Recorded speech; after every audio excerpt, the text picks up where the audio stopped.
Another week of wrestling news. Another week where CM Punk doesn't shut the fuck up! God damn it! Shut the music off! Cut my music! We're doing this right now. I'm already upset. Welcome to the show, everybody. Episode 82. Smells Like Wrasslin podcast. Your host, Eric is here to tell you all that you need to know about wrestling in the past week. We got a lot to talk about. A lot of stuff really pisses me off because we're still talking about the same shit that we were talking about last year. Enough. We're going to get into this right now. Right fucking now. All right. So, as we all know, Punk, the Elite, not really on the best of speaking terms. Punk keeps on saying he's made overtures to the Bucks to try and talk and hash things out. The Bucks have ceased to, they have not created any new communication with CM Punk since the brawl out at All Out. And, for a guy who says he really wants to build bridges and shit, he has a really funny way of doing them. You know what I mean? I mean, if I wanted to make friends with people who don't necessarily like me, I would not shit on their friends. Now, apparently it was a joke. I don't fucking care. It was stupid. It was dumb. Let's kiss and make up. We're all grown-ass men. We have this dog shit card for All Out that would have been infinitely better if maybe they did like a Elite versus CMFTR. That could have been great, you know? But no one wants to make money. Everyone wants to just, put shit on Instagram and Twitter and get on the mic outside of shows or put underlying whatevers in interviews and YouTube clips. I'm sick of it, man. I'm sick of it. It's like watching 6 little girls fight one another. I'm sick of this shit. All right? The betterment for wrestling fans and everything. And also, here we are again. The biggest show. Now this isn't just the biggest show in AEW history. This is the biggest show in pro wrestling history. Okay? And we're talking about this? I mean, are you fucking kidding me? These guys can't just keep this shit together for the simple fact of making fucking money? Does no one want to make money? I want to make money. I love money. Money's great. Money buys a lot of shit. But I mean, I just don't get it. Like, is there a point where you just make enough money that, like, you just don't want to make any more? Is this what it is? The Bucks and Punk, they've just made ungodly amounts of money. Now it's just like, we're just, squabbling over whatever. Makes no fucking sense. I'm sick of it. Also, I'm sick of, like, all these, like, there's just the rumors that come out. It's just total bullshit. All right? Stuff that fucking Fightful's reporting, The Observer is reporting. It's just like, who are these people that just can't say, like, they really are fucking dirt sheets, man. Because at this point, they're just making their money off of people who just don't come out and say exactly how they feel right out in the open, or people who I'm assuming have talked to Tony and not have gotten any headway. I don't get it. Like, so you're going to say something off the record. You're going to allow them to report it. You're not going to say your name. What exactly does that accomplish? Honestly, what exactly does that accomplish? Because honestly, what sort of credibility do any of these websites fucking have anymore? I mean, they've been wrong more times than they've been right. Majority of this is just like reports are saying that a source in the locker room. Who the fuck is this source? Like, who cares? Who fucking cares? All right? And then these are guys are like, I love the wrestling business, while you're simultaneously skull fucking it to death while you're making monies behind your paywall. Fuck you. Wrestling journalism is a fucking oxymoron. It's a fucking joke. You either are a wrestler or you're a fan who talks about it, but don't fucking call yourself a journalist. You guys are all fucking jokes. Fucking hacks. Clickbait. Like, you people are the equivalent of ambulance chasers. You know what I mean? Just running down just freaking rumors. Like, who cares? Who actually wants to hear this stuff except for the lowest common denominator fan? Oh, the people need to know. The people don't want to know. I don't give a fuck what goes on backstage. All right? I want to know who's getting signed. I want to know who's signing new contracts. And that's it. That's it. I don't care. I don't want to know anything about behind the scenes in terms of story. I don't want to know anything behind the scenes in terms of who doesn't like who. I do not care. All right? When was the last time the fans of fucking Breaking Bad were just like, yo, I wonder what's going on the set of Breaking Bad? Just Bryan Cranston and Aaron Paul, are they having beef?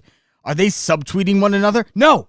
No one gives a shit. You want to know why? Because the product on the television speaks for itself.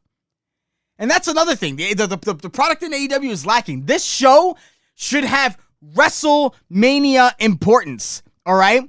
This show was set out months ago. Months ago. It's not like they didn't know that this was happening.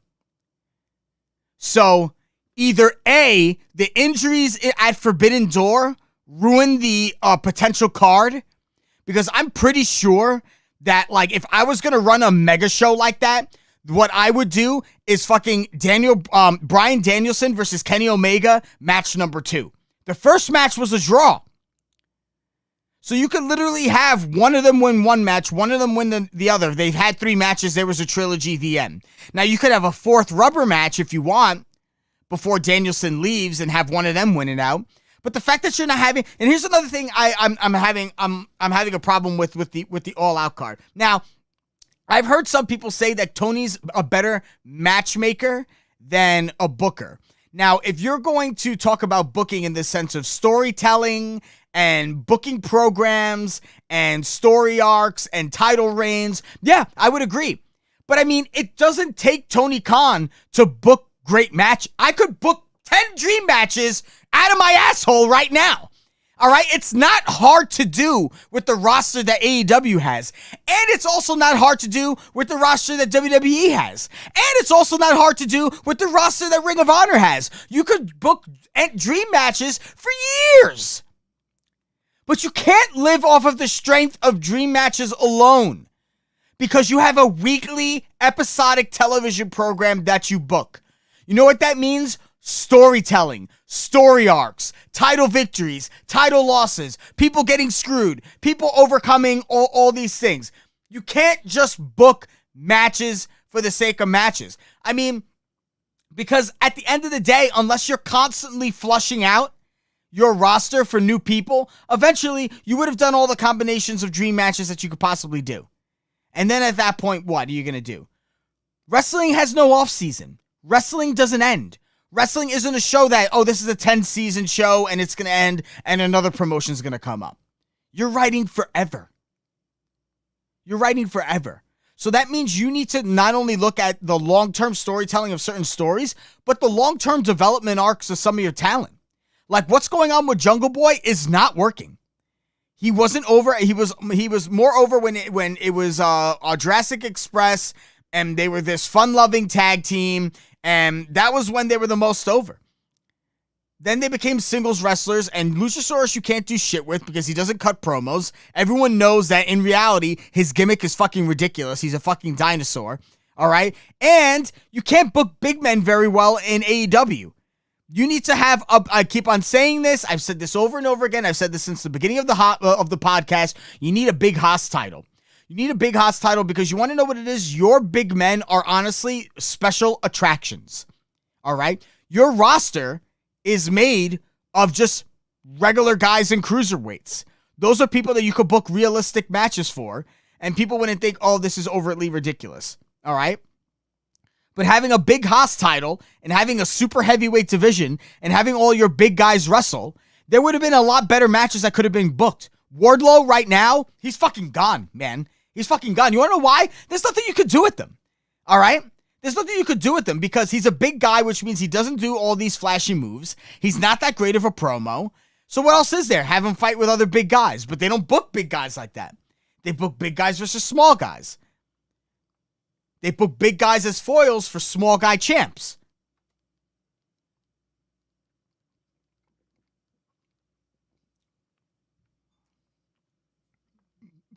Big men are not booked great in AEW.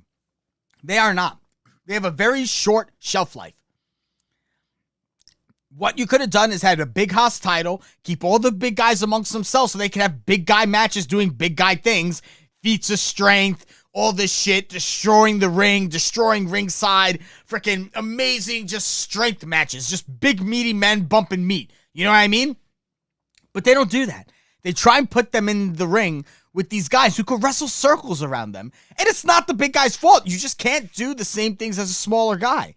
And then when you have big man matches where they're doing small guy things, it's like, why shouldn't they beat anybody else on the roster? You know what I mean? It just doesn't make any sense. It just doesn't make any sense. But it's like, you could book...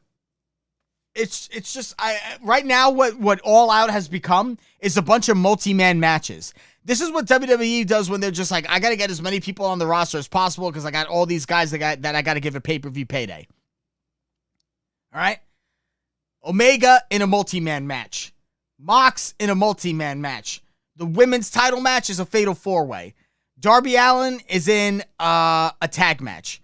There's only maybe 2 straight-up singles matches, which would be for the AEW title, which is MJF and Adam Cole. And Will Ospreay versus Chris Jericho. The other big match is FTR versus the Bucks tag match. You know, like, they could have built up awesome stories. You know what they should have done at All In? Claudio Castagnoli versus Eddie Kingston for the ROH title, and you have Eddie Kingston win in front of 80,000 fucking fans. All right?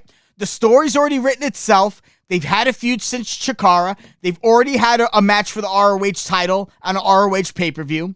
You could say that Eddie's come back from Japan with a new sense of purpose. He met his idols. He was able to stand toe-to-toe against some of the biggest names in Japan. Now he's ready to come back and get a world title and beat his nemesis. But no, you know what you got? Eddie Kingston and Stadium fucking Stampede. I'm like, come on, man. When I saw him come out tonight, I was like, finally, they're going to book another awesome match, Eddie Kingston versus Claudio. Eddie Kingston versus Claudio would have torn the fucking house down. All right? Do I think MJF versus Adam Cole is going to be a great match? Yeah. They have a lot to live up to because that match that they had on television was fucking awesome, not going to lie. That's going to be a good match. Jericho and Ospreay, I mean, I got to expect it's going to be a great match, right? Jericho's one of the best of all time. Sure, he's old, but he's still one of the best of all time. And Ospreay's just incredible. He's currently, if not the best wrestler in the world right now. So, I mean, you got to expect that they're going to have a good match. FTR versus Bucks has to tear the house down. Period. All right? Darby Allin and Sting versus AR Fox and Swerve. That actually would be, I know that it's going to be a fun match. Swerve, amazing wrestler. AR Fox, amazing wrestler. Darby Allin, amazing wrestler. Sting is Sting. He's the icon. He's going to no-sell some stuff. The whole crowd's going to pop. It's going to be fucking great. Women's Fatal 4-Way. I'm going to tell you this right now. Toni Storm, Hikaru Shida, Britt Baker, and Saraya. These are 4 of the best self-proclaimed women's talent in the AEW roster. All right? If the 4 of you can't put on a match that doesn't have the crowd on its feet by the end of the match, I consider that an abject fucking failure. And I consider that I have the same standard for every single fucking match at All Out. I mean, at All In. Every single match. If the crowd isn't on their feet clapping at the end of your match for a match in front of the biggest crowd in pro wrestling history, it's an abject fucking failure. Because if you're not bringing your A+++ game to an event like this, where you're going to now have to try and convince people next year, do you want this to be an AEW, a WWE Evolution thing, one time and that was it? You want All Out to be an annual thing. You want this to be at Wembley 80,000 all the time. You want it to be so good that you could say like, hey, we're going to do MetLife Stadium 80,000. That's the point, right?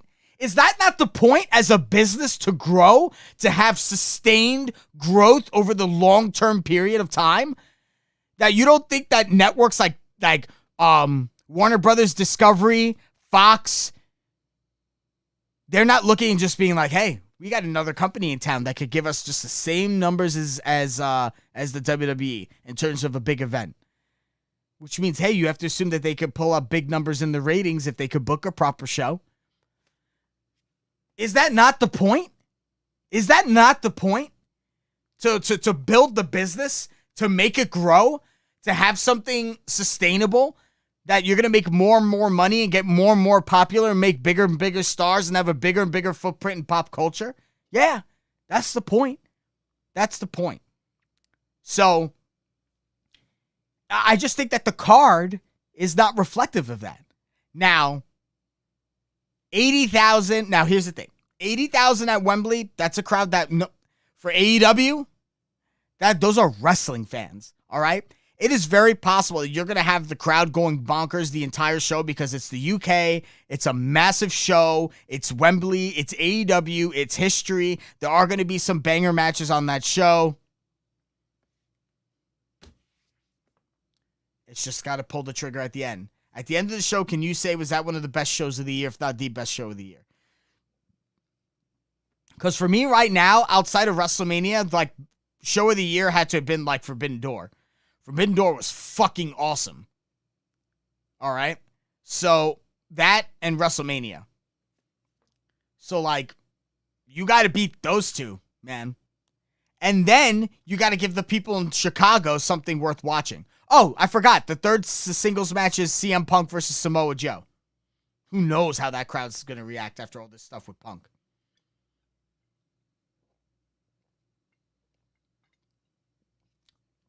You know? I mean, how pro-elite is this crowd? Because, I mean, if we're going to be honest with it, it's just people who are fucking fanboy fans of the Elite or fanboy fans of CM Punk. All right? Now, when Punk came back to AEW, I was skeptical. I still refuse to cheer for the motherfucker whenever I'm at a live show and he's there, because I'm true to my fucking word. But he was making good business. The stuff he was doing with MJF was awesome.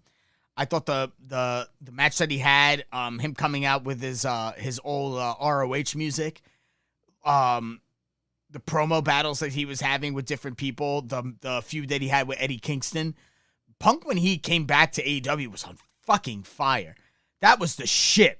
Those were like matches even I wanted to see, and I'm not necessarily a CM Punk fan, but he made the matches with the guys that I liked even better.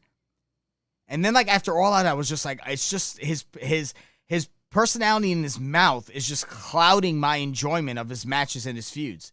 And to be honest, my overall enjoyment of the fucking product. Then it kind of calmed down. I still was a little bit pissed off when he came back because he really didn't apologize for shit.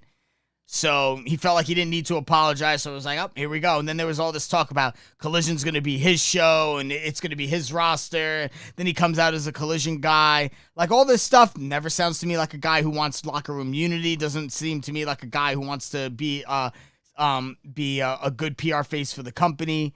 You know what I mean? And the matches that the matches that he's had since he's been back haven't been all that great either. At this point, controversy creates cash, I guess. You know? Collision's going to be Collision. Dynamite's going to be Dynamite. He's going to do his thing on how to pull matches. If he feels like, hey, listen, this is going to be... we got a question in the chat. Is CM Punk destroying AEW? I don't think AEW can be destroyed by CM Punk. All right? Because there's a strong enough fan base that will still follow AEW regardless of whether or not Punk is there or not. Period. End of story. So, I don't think AEW could be destroyed by Punk. I don't think AEW is bulletproof, but I think it's going to take more than Punk to destroy AEW. I also wouldn't be surprised if they didn't extend CM Punk's contract. I think that Warner is going to have a big say in whether or not he comes back. But I mean, let's be honest. I mean, the guy's not getting any younger. He's obviously fucking unstable. So I just don't see them extending it any further. And no matter how tight he is with Warner, when he's shitting on a product that Warner's investing in, how good of an investment can one guy be? Now, I know a lot of people at this point, so a lot of people are saying, like, oh, it's a work. And I will admit, I believed it was at a certain point in time. But, like, at this point, if the match never happens, this was a big, huge waste of money and energy on CM Punk. I'm sorry. He's gotten seriously injured twice outside of being suspended and outside of shitting on the company. I just think it's a failure. I just think that they should there's other people that they could put up there. Daniel Bryan has also spent most of his AEW career injured. He's got that broken arm right now. I'm pretty sure we probably could have gotten a Danielson versus Zack Sabre Jr. match, a Danielson versus Omega match, a Danielson versus Okada Part 2 match. There were so many Danielson matches.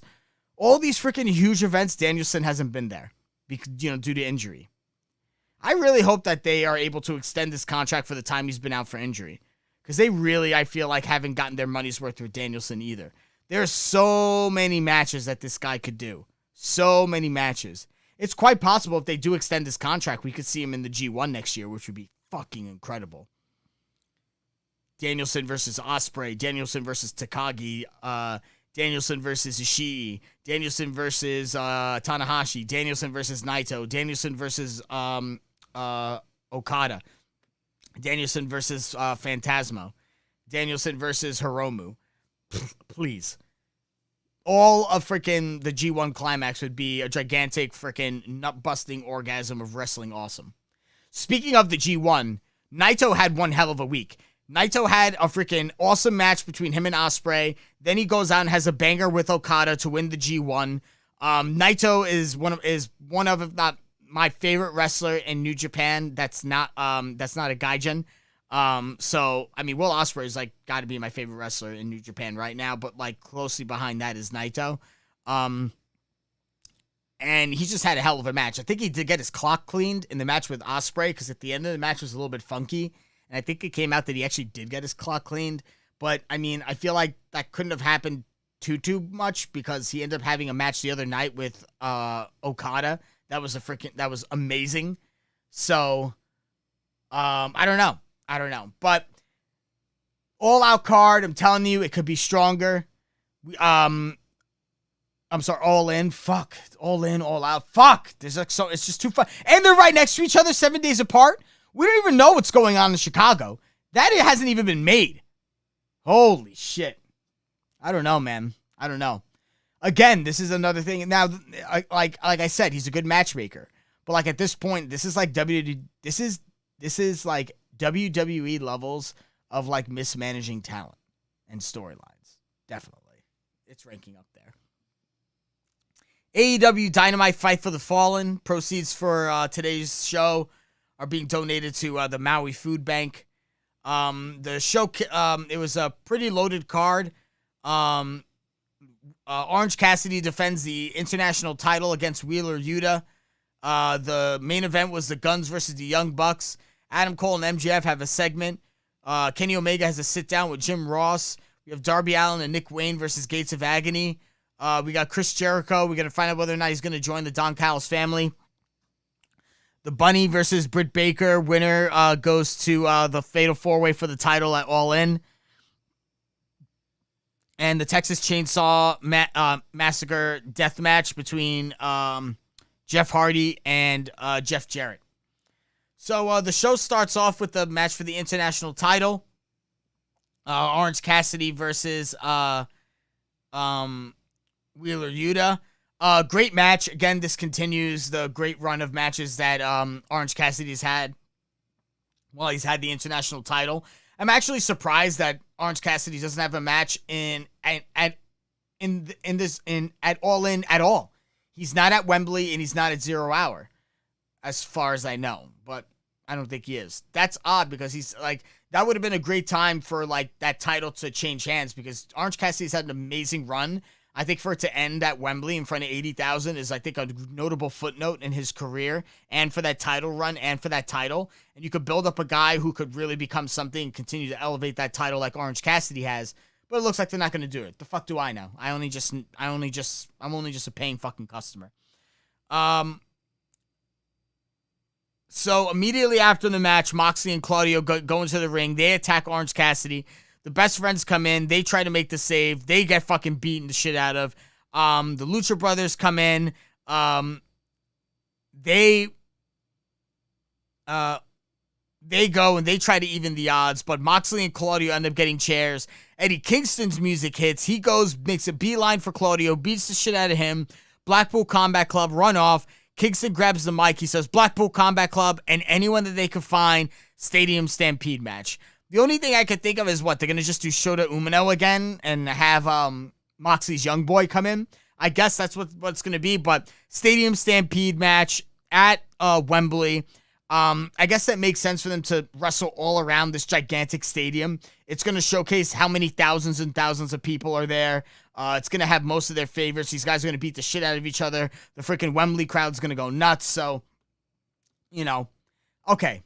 Still, I would have rather had 15 other matches on that show outside of. I would have rather have had Eddie Kingston versus Claudio for the Ring of Honor title at that show than this match, 100%.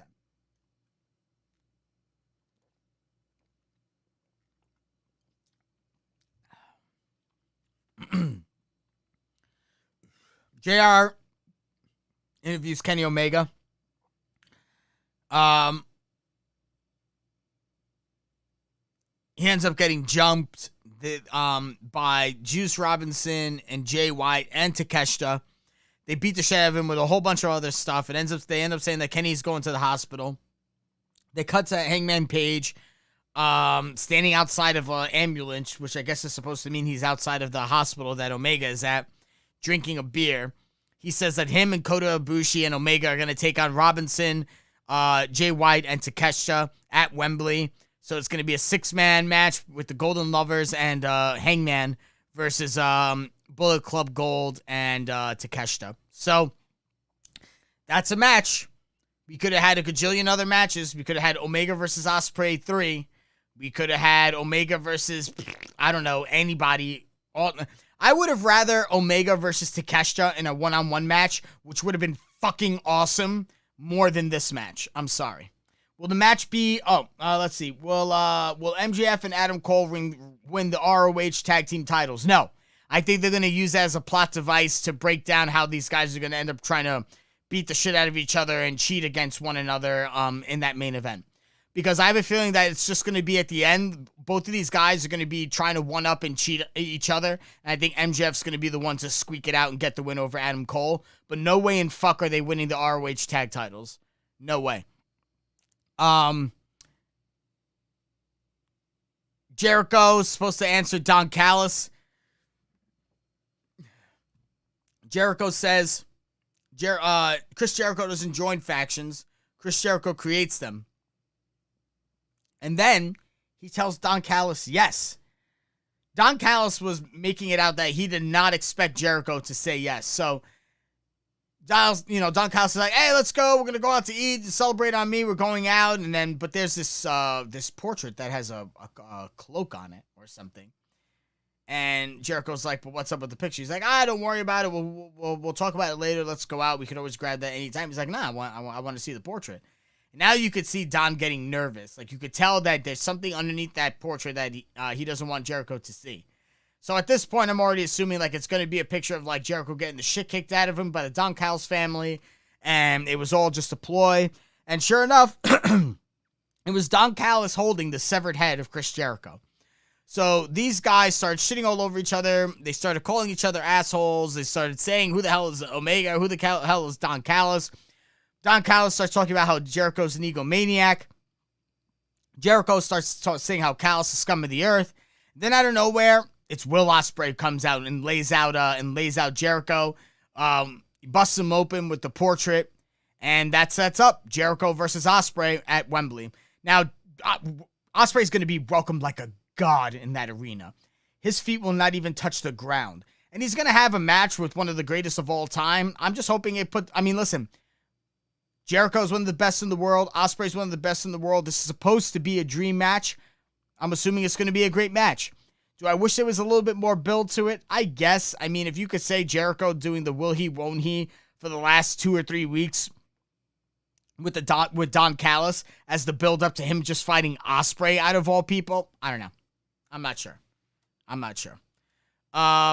Sammy comes out for the save as like the entire dunk, because Takeshita comes out and starts laying the boots to Jericho. Guevara comes out with the save, clears the ring. But there you go. Darby Allin and Nick Wayne defeat the Gates of Agony. This is just another match on the way for Darby and Sting to have their match with AR Fox and Swerve. You know, it was a fine match. You know, Nick Wayne is, you know, he's young and he's got a lot of work to do, but he's all right. Darby's awesome. Gates of Agony, I don't really care for. So this was a match I already really wasn't into because I already knew this was going to be a match they were going to have Darby win to put him over on the way to Wembley. Joker Sting shows up on the ring.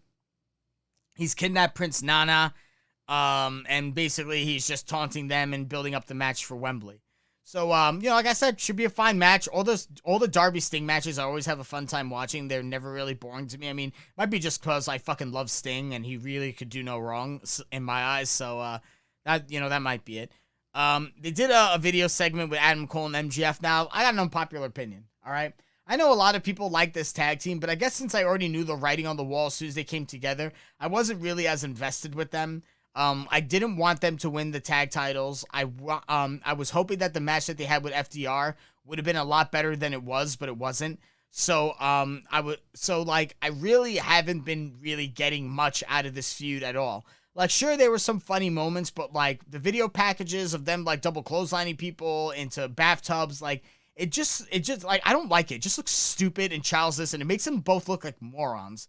You know what I mean? I would rather them be two cool, cocky anti-heroes who are okay with cheating to win, who are both after the same prize, the AEW title, but both find the kinship in the fact that they're kind of both scumbags.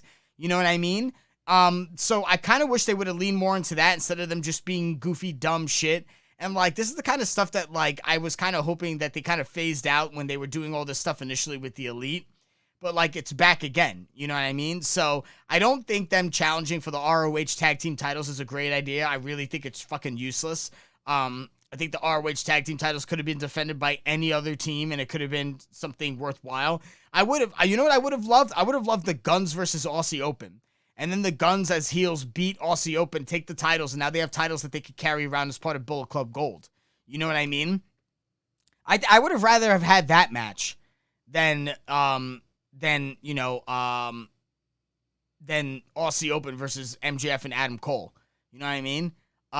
So I wasn't a fan of this tag team in the beginning. I'm still not necessarily a tag team fan of them now. But I also just think that I just felt like they could have done better things with this storyline. I'm not a fan. I'm not a fan. I know people love it. I know people are like, oh, this needs to keep going. It's making a lot of money. They pop ratings. Not for me, pal. That doesn't work for me, brother. Yeah, you know, and then MJF doing the kangaroo kick, and he's like, it's just sad, you know what I mean? Like Adam Cole, like MJF is like a super awesome heel, and he's just kind of doing this like shit. But I will say this, the promo that these two cut on each other tonight was pretty awesome. We're gonna talk about it right now. So, Adam Cole cuts a promo about his comeback, how after the injuries that he got, that it looked like he was never gonna wrestle again.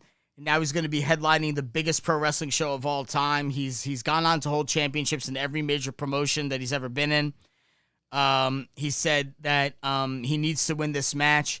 And even though he loves Max, he's going to do whatever it takes to win that belt. MJF also told a story about how he bought a 2018 Dodge Ram. And in 1 year, he put 90,000 miles on it, trying to make a name for himself, traveling all over the independents and wrestling. He says that he tried to make a name for himself at the first All In by texting Cody Rhodes to try and get a shot. He DM'd him a couple of days before All In. He got the call that he was part of the show. He lost that match, but he turned enough heads that Tony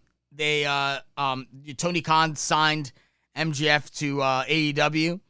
And in the 5 years, he's gone from somebody that nobody knew to one of the best that's ever done it in 5 years. Now he's back at another All In, and now it's become the biggest wrestling show of all time. And it means everything for him to main event. And he's going to be main eventing against his best friend and his dream opponent. He said that when he was first becoming a wrestler, he said he wanted to wrestle two people that were his dream matches. One was Cody Rhodes. The other was Adam Cole. So he's going to be wrestling against his... sorry, guys, early shift. One of his dream opponents. And he says none of that holds a candle to meaning even as close to what the Triple B means to him, which is the big Burberry belt, the AEW title. And he will do anything to win that main event and become legendary. Because he said, and then they both said their catchphrases. MJF said, "I'm better than you and you know it." And Adam Cole said, "Adam Cole, baby." They got jumped by Aussie Open. They clear the ring. Adam Cole makes it look like he's going to super kick MJF. He stops it. They hug. As they're hugging, he's making eyes to the AEW title that's on the ground. So I fully expect Adam Cole to be the one to do something dastardly to MJF. I feel like they've been hinting at that for a while. So I do think that that's where it's going to go. And then MJF's going to be this guy like, "Oh, I thought it was cool to be friends. I thought it was cool to be a nice guy. Never again. Fuck you guys." Then he goes full heel and continues to go on a rampage until he eventually drops the belt sometime next year, I expect. So in the back, Renee Paquette is interviewing Jericho. Jericho lays out Jericho versus Ospreay for All In. He says that it was supposed to happen at Tokyo Dome in 2021, but the pandemic kept it from happening, so now it's going to happen at All In. Jeff Jarrett defeats Jeff Hardy in a Texas Chainsaw Death match. I don't care about this match. It was stupid, and I'm not going to talk about it. Britt Baker, DMD, defeats the Bunny to head into the All In show. One little note that I thought was cool. Britt Baker wore the same jacket that she wore at the first All In because she was a part of that. The match was okay. I mean, as okay as a Bunny versus Britt Baker match can be. Obviously, Britt Baker makes it to the match at All In, the Fatal 4-Way. There you go. They do an update and they confirm Stadium Stampede 6-on-6. Eddie Kingston, Orange Cassidy, the Best Friends, and the Lucha Brothers versus Claudio Castagnoli, Jon Moxley, Wheeler Yuta, and 3 as yet unnamed partners. So who those 3 guys are going to be, I have no fucking idea. The Acclaimed against 2 enhancement talents, and it pretty much never happened. They get jumped by the House of Black, and that's pretty much it. This, I think, confirms my theory that the Acclaimed are going to end up winning the AEW Trios belts from House of Black. Billy Gunn's going to come back, and that's going to be their trio. So I'm assuming that it might possibly be another match at All In, or it could be a match at All Out. Who knows? But that match is definitely happening, I think, at one of those pay-per-views. The Young Bucks defeat the Gun Club. The Young Bucks actually came out during the Gun Club's entrance and beat the shit out of them. It was an okay match. At the end of the match, Bullet Club Gold runs in. It looks like they're about to destroy and Pillmanize the arm of Matt Jackson. FTR's music plays. They come out for the save. FTR makes it look like they're going to do the Shatter Machine on the Bucks, but they don't. Obviously, FTR came out because they want to see the Bucks as healthy as possible for this particular match. Obviously, if I were FTR, I'd want the Bucks at the top of their game. No excuses when I beat them. It's going to be undisputed that we're the best tag team. So I assume that that's why they did it. So that's why they did it. Outside of that, we could talk about Raw for a little bit.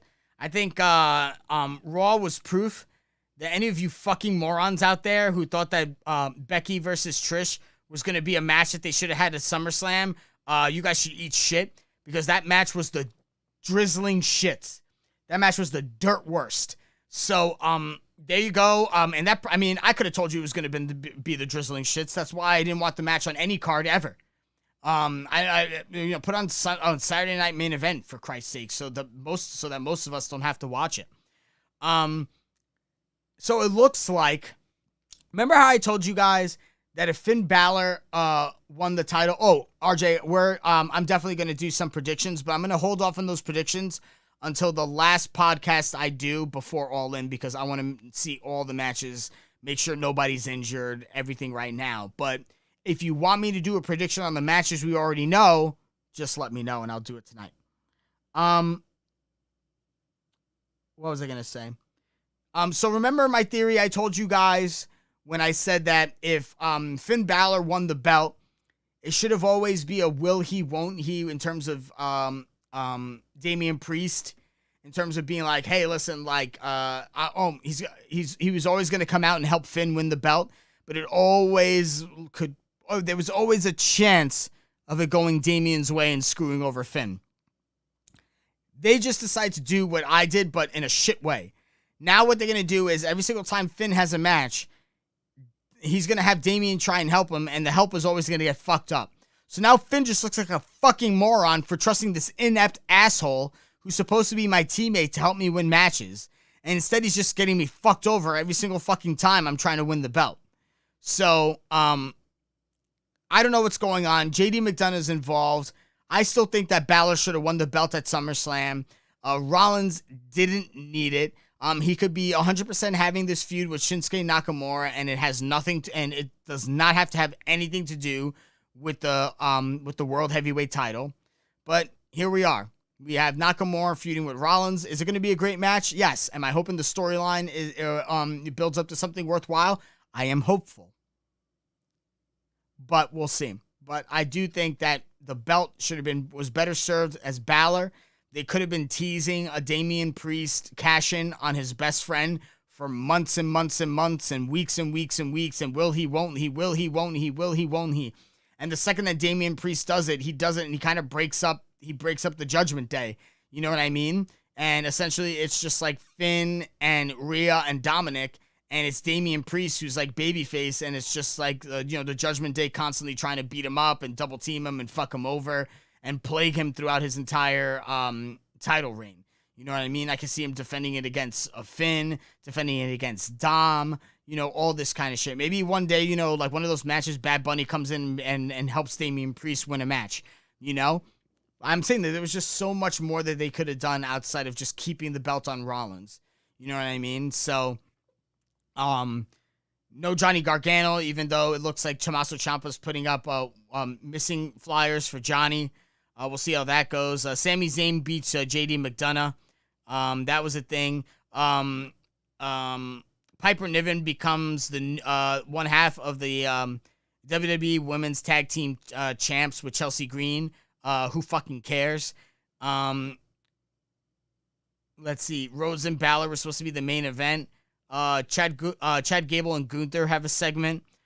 Chad Gable ends up beating Ludwig Kaiser. Oh no, I'm sorry. He beats Giovanni Vinci. And then it ends up being a non-title match between Otis and Gunther beats Otis. So it looks like it's going to be an IC title match next week, Gunther versus Gable. If you think Gable is going to beat Gunther before he hits that record-breaking reign, like the song says, you got another thing coming. Drew McIntyre actually ends up becoming a tag team partners with Riddle, to which I fully expect Drew McIntyre to turn on Riddle and Drew McIntyre start a heel reign, a heel run. Because, to be honest, they ain't doing shit all with him right now, which is actual fucking shame. I would say he should go to AEW, but AEW wouldn't know what to do with him fucking either. I'm sorry. Matt Riddle and Drew McIntyre defeat the Viking Raiders. In a non-title match, Rhea Ripley beats Indy Hartwell. Indy Hartwell, who fucking cares? Shinsuke Nakamura and Seth Rollins have a segment. Nakamura talks in Japanese. Rollins comes out, says if you want a title match, you can just ask. Nakamura whispers something in Rollins' ear that makes his face get all serious. We have no idea what that was. That match is obviously being set up for, I'm assuming, Payback. Saxon interviewed The Miz. He said he was better than LA Knight in the ring and on the mic. He said he's going to bring someone in who is better than anyone that LA Knight has ever faced. now you have this. It doesn't even deserve to be talked about. I'm gonna let you know right now. Trish Stratus versus Becky Lynch ends in a double count out because it deserved to end in a double count out because it was a shit match. It was a shit match. Trish should just stay retired. I don't want to see her in the ring anymore. And Becky Lynch has been utterly and totally ruined. At this point, she's made enough money. She should retire. Seriously, she should retire. Because at this point now, was she like? There's no Sasha Banks. Bayley's always injured. You can't keep on giving Charlotte, title reigns. Alexa Bliss is gone. She's having a kid. There's no one else worth giving that belt to, unless you want to have a game of patty cake with Bianca Belair. And by the time it's 2025, she's a 10-time champion. Will JD join the Judgment Day? Yes, I believe so. Cody Rhodes defeats Finn Balor. You had Priest slide the briefcase to Balor instead of throwing it. It goes under his legs to Cody Rhodes. Cody Rhodes lays him out. 1, 2, 3, victory pin. I feel bad for Finn Balor. Man. Finn Balor's a guy, honestly, that they should sign in AEW. They should get rid of a bunch of the nobodies that they have there that are taking up television time and put him in awesome matches and give him awesome feuds. I want to see Finn Balor versus everybody. Prince Devitt, let him come back, honestly. That needs to happen. Guys, that's the end of the show. I will answer processes, all-in predictions. Let me see if I can find the card as it stands.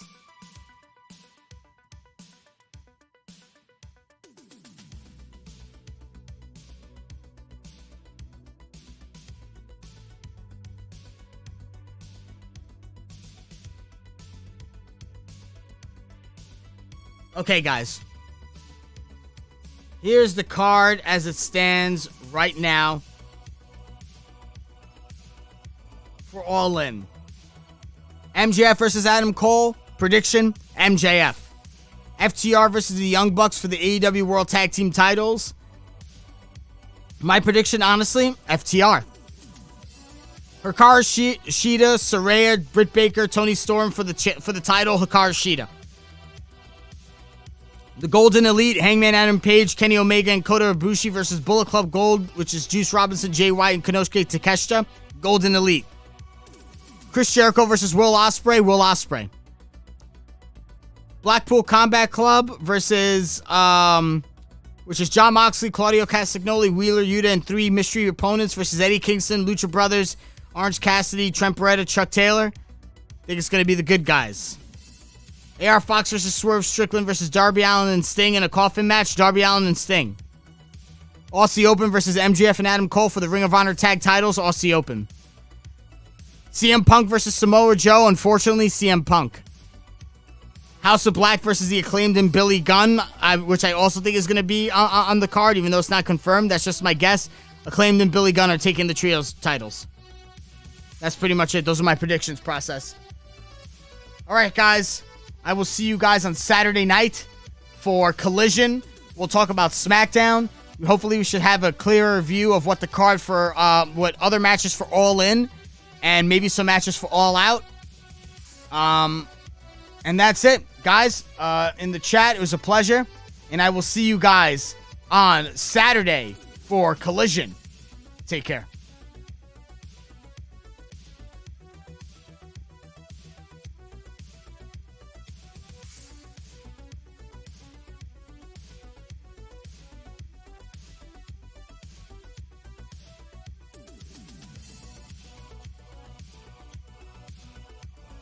It's not my call, Jordan.